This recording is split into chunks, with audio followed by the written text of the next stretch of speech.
নমস্কাৰ, মই মহাৰ্ণৱ পুনৰবাৰ মোৰ চেনেললৈ আপোনালোকক স্বাগতম জনাইছোঁ। মই এতিয়া নাহৰকটীয়া কলীয়াপানীত এখন ফাৰ্মলৈ গৈ আছোঁ, গাহৰি ফাৰ্মত। গতিকে গাহৰি ফাৰ্মখনৰ সমগ্ৰ দৃশ্য আপোনালোকক দেখাম আৰু ফাৰ্মখনৰ মেনেজমেণ্টৰ সবিশেষ তথ্য আপোনালোকক জনাম। গতিকে সবিশেষ জানিবৰ বাবে চাই থাকক মোৰ ভিডিঅ'টো শেষলৈকে। ধন্যবাদ।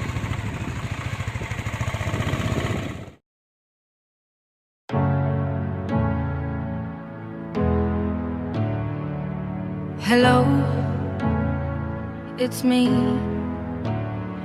I was wondering if after all these years you'd like to meet to go over everything.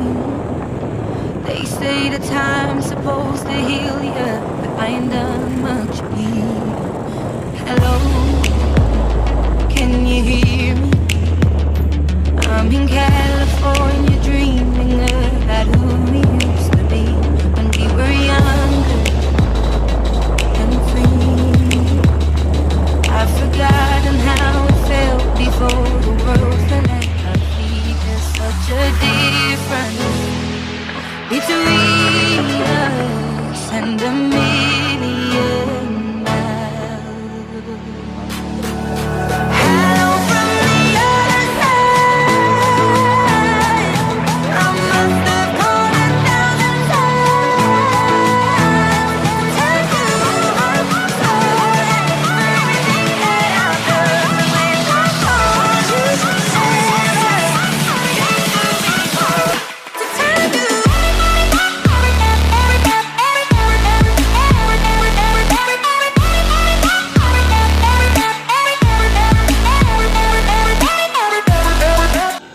আমি আহি ফাৰ্মখনত উপস্থিত হ'লোহি। এতিয়া আপোনালোকে দেখিবলৈ পাইছে আৰু গাহৰিবিলাক দেখিবলৈ পাইছে। আৰু এটা কথা মই পুনতে জনাই থওঁ, মই প্ৰথমৰ যিবিলাক ফাৰ্মখনৰ সেইটো দেখাব নোৱাৰিলোঁ, তাৰ বাবে মই দুখিত। মই পিছত আপোনালোকক এই ফাৰ্মখনৰ কনষ্ট্ৰাকশ্যনটো মানে প্ৰথমৰ পৰা কেনেকৈ আৰম্ভ কৰিছে আৰু কেনেকৈ শেষলৈ কি সুন্দৰকৈ এটা পৰিৱেশটো গঢ়ি তুলিছে, তো মই আপোনালোকক দেখাম। আৰু এই ফাৰ্মখনৰ যিজন স্বত্বাধিকাৰী, তেখেত এগৰাকী চৰকাৰী কৰ্মচাৰী হয় আৰু তেখেতে পাব্লিকৰ যোনটো পাব্লিকৰ ফ্ৰণ্টত আহিবলৈ বিচৰা নাই এই মুহূৰ্তত, সেইকাৰণে তেখেতক আমি দেখাব নোৱাৰিলোঁ। আৰু তেখেতৰ লগত মোৰ মৌখিককৈ সাক্ষাৎকাৰ হৈ গ'ল। তেখেতে মোক ফাৰ্মখনৰ বহুতখিনি কথা জনালে। তেখেতে জনালে কিমান খৰচ হ'ল ফাৰ্মখন আৰম্ভণি কৰোঁতে আৰু কেতিয়া ফাৰ্মখন আৰম্ভ কৰিছিলে, সেই সকলোবিলাক তথ্য মোক তেখেতে জনালে, বহুত সুন্দৰকৈ জনালে। তাৰ বাবে মই এইখিনিতে তেখেতক পুনৰবাৰ মই ধন্যবাদ জ্ঞাপন কৰিছোঁ। এতিয়া তেখেতৰ ফাৰ্মখনত প্ৰায় 130টা প্ৰাপ্তবয়স্ক গাহৰি আছে বুলি জনাইছে আৰু প্ৰায় 200ৰো অধিক পোৱালি আছে। গতিকে আপোনালোকে যদি ভাবে যে এটা উন্নত মানৰ পোৱালি পুহিব বা এখন সৰু সুৰাকৈ ফাৰ্ম কৰিব, তেনেহ'লে মই কণ্টেক্ট নাম্বাৰটো দি দিম, আপোনালোকে যোগাযোগ কৰিব। খুব সুন্দৰ পোৱালি পাব। এইবিলাক আপোনালোকে যি দেখিছে, এইজনী বয়সটো এনে দুদিনীয়া পোৱালি হয়, খুব সুন্দৰ চেহেৰাৰ পোৱালি। আৰু এইজনী য়ৰ্কশ্বায়াৰ আৰু হেম্পশ্বায়াৰ ক্ৰছ হয়। আৰু এটা কথা মই আপোনালোকক এইখিনিতে জনাই থওঁ, য়ৰ্কশ্বায়াৰ আৰু হেম্পশ্বায়াৰ ক্ৰছ ইয়াৰ ব্ৰীডটো বহুত ডাঙৰ হয়। যোনটো ক্ৰছ হয়, যোনটো গাহৰি হয়, সেইটো বহুত আমাৰ অসমৰ পৰিৱেশত বহুত সোনকালে খাপ খাই পৰে।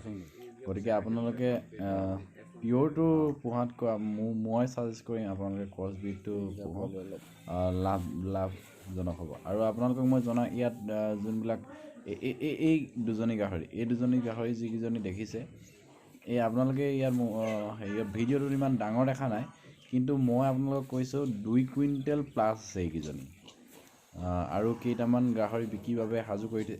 এইজনী যোনটো গাহৰি দেখিলে, এইবিলাক 2 কুইণ্টেল 80 কেজি বুলি তেখেতে জনাইছে। আৰু পোৱালিবিলাক যোনবিলাক দেখিছে, পোৱালি বিক্ৰীৰ সময়তে এই পোৱালিবিলাকৰ ওজন হয় আপোনাৰ 15 পৰা 20 কেজিৰ ভিতৰত। আৰু তেখেতে জনাইছে যে তেখেতে জনাইছে যে এটা পোৱালি তেখেতে ওজনৰ ওপৰত ভিত্তি কৰি বিক্ৰী কৰে। এইবিলাক পোৱালি দেখিছে আপোনাৰ ওজন তেখেতে বিক্ৰী কৰে আপোনাৰ 250 ৰুপিজকৈ পাৰ কেজি 250 ৰুপিজ। গতিকে আপোনালোকে কোনো চিন্তা কৰিব নালাগে যে মোৰ পৰা কম ল'ব মোৰ পৰা বেছি ল'ব বুলি। আপোনালোকে যিমান ভাল পোৱালি আপোনালোকে নিব সিমানেই আপুনি দামটো সেই তেনেকুৱা ধৰণৰ হ'ব।